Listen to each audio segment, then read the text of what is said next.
¿Alguna vez han sentido esa frustración intensa al buscar una pieza diminuta entre cientos para luego sentir un alivio indescriptible al encontrarla? Bueno, antes de que existieran las fábricas de pasatiempos, existía el caos. La humanidad pasó siglos intentando resolver un misterio fundamental sobre nuestra propia mente.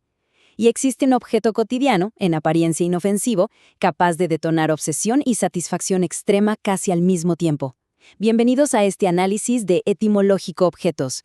Hoy vamos a explorar cómo la ingeniería escondida de un diseño magistral transformó el caos en una adicción intelectual, revelando la historia de uno de los inventos más fascinantes que tenemos en casa. Es una imagen bastante cinematográfica, ¿verdad? Miles de piezas cayendo lentamente sobre una mesa, formando literalmente una montaña de confusión. Y es fascinante cómo este simple montón de recortes de cartón o madera detona una reacción psicológica tan brutal en nosotros. Esa frustración humana de no encontrar la pieza correcta choca de frente con la satisfacción extrema de lograr el encaje perfecto. Pero ojo, esto no es un accidente de diseño, para nada. Es el resultado directo de apelar a una necesidad instintiva que tenemos por encontrar orden donde solo existe el desorden. Así que vamos a sumergirnos de lleno en este misterio. Es inevitable preguntarnos, ¿por qué? ¿Por qué nos obsesiona tanto ordenar el caos? La respuesta no está en el pasillo de una juguetería moderna, sino en los talleres polvorientos de la historia.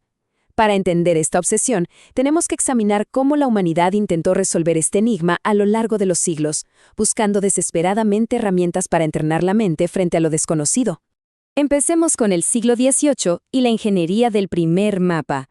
Curiosamente, este artefacto no nació como un entretenimiento genérico.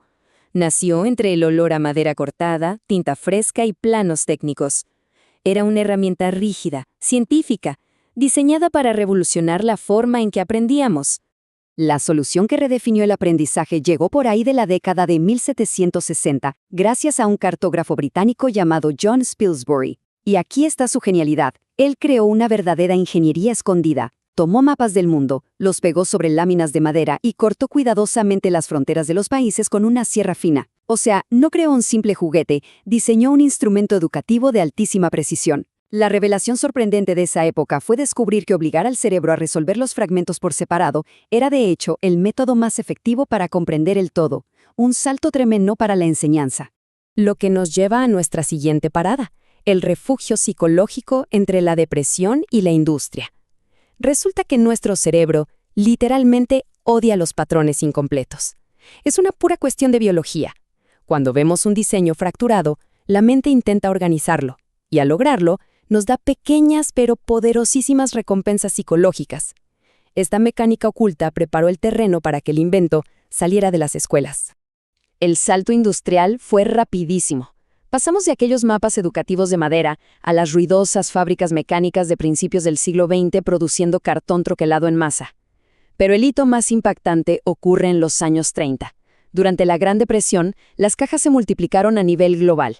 El objeto que transformó la educación dejó de ser un simple artículo escolar. En medio del colapso económico, la humanidad necesitaba desesperadamente una chispa de control, y este artefacto se convirtió en un escape emocional vital para millones de familias. Aquí vemos un contraste histórico absolutamente radical. Fíjense, lo que en el siglo XVIII fue una herramienta educativa sofisticada y casi elitista, se transformó en el siglo XX en un refugio masivo. Es poético, la verdad. Mientras las economías del mundo se desmoronaban, las personas encontraban una paz inmensa intentando ordenar pequeñas piezas sobre la mesa del comedor. Este modesto invento, básicamente, estaba sosteniendo la moral de la sociedad. Avanzamos a la era de los diseños imposibles y el cerebro engañado.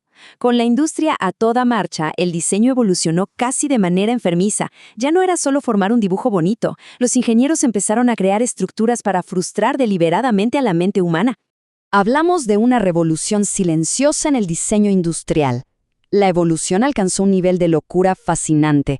Aparecieron rompecabezas tridimensionales que desafían la gravedad, diseños imposibles sin bordes definidos, versiones en acrílico totalmente transparente y, claro, mecánicas de engaño donde las piezas encajan perfectamente en lugares incorrectos a propósito.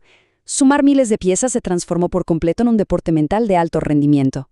Y así llegamos a la actualidad, la terapia contra el ruido. Hoy nos enfrentamos a una de las contradicciones más grandes de nuestra época. En pleno apogeo digital, rodeados de pantallas de alta definición y notificaciones constantes, la popularidad de este objeto físico y táctil ha explotado de nuevo. Los motivos de este resurgimiento están ocultos en nuestro propio caos moderno. Para ponerlo en perspectiva, piensen en los factores de cómo vivimos hoy. Lidiamos con un 30% de ansiedad constante, 20% de ruido incesante, 30% de dependencia a las pantallas y una distracción casi absoluta. Ante este panorama, la humanidad necesitaba una vía de escape urgente. El acto físico de buscar, tocar y ensamblar piezas en profundo silencio ya no es un juego, es una terapia mental esencial. Se ha vuelto nuestro escudo psicológico contra el estrés vertiginoso de la modernidad. Ahora, hablemos del futuro, inteligencia artificial y patrones. Si miramos hacia adelante, el horizonte promete ser aún más épico. Ya estamos viendo integración con realidad aumentada y sistemas inmersivos diseñados para poner a prueba no solo nuestra mente, sino también los límites analíticos de la inteligencia artificial. La razón por la que esta evolución nunca se va a detener es biológicamente muy simple. Resolver patrones sigue siendo nuestra habilidad de supervivencia más importante. Desde la prehistoria hasta la era digital, nuestra capacidad de observar datos fragmentados, analizarlos y conectarlos para ver el panorama completo es lo que nos mantiene a flote como especie. Y este artefacto, bueno, es simplemente el gimnasio donde entrenamos esa habilidad a diario. Todo se resume a esto. El ser humano siente una necesidad casi instintiva de encontrar orden dentro del caos. La próxima vez que alguien se siente frente a una mesa llena de recortes dispersos, vale la pena recordar la inmensidad de esa acción. No se está simplemente uniendo pedazos de cartón impreso, se está interaccionando con una pieza de ingeniería forjada durante siglos, un invento diseñado meticulosamente para desafiar, obsesionar y al final del día, calmar la mente. Este recorrido demuestra que incluso los objetos cotidianos más simples esconden en su interior siglos de brillante ingeniería y supervivencia humana. Toda cosa que nos rodea tiene una historia épica esperando ser revelada. Seguiremos explorando esta fascinante arqueología del diseño aquí, en Etimológico Objetos, descifrando siempre el código del pasado. Pero, al encajar la última pieza de nuestro análisis de hoy, me queda una inquietud en el aire para ustedes. Cuando logramos armar todo el panorama, ¿somos nosotros los que dominamos al caos o es la simple ilusión del orden la que nos mantiene cautivos?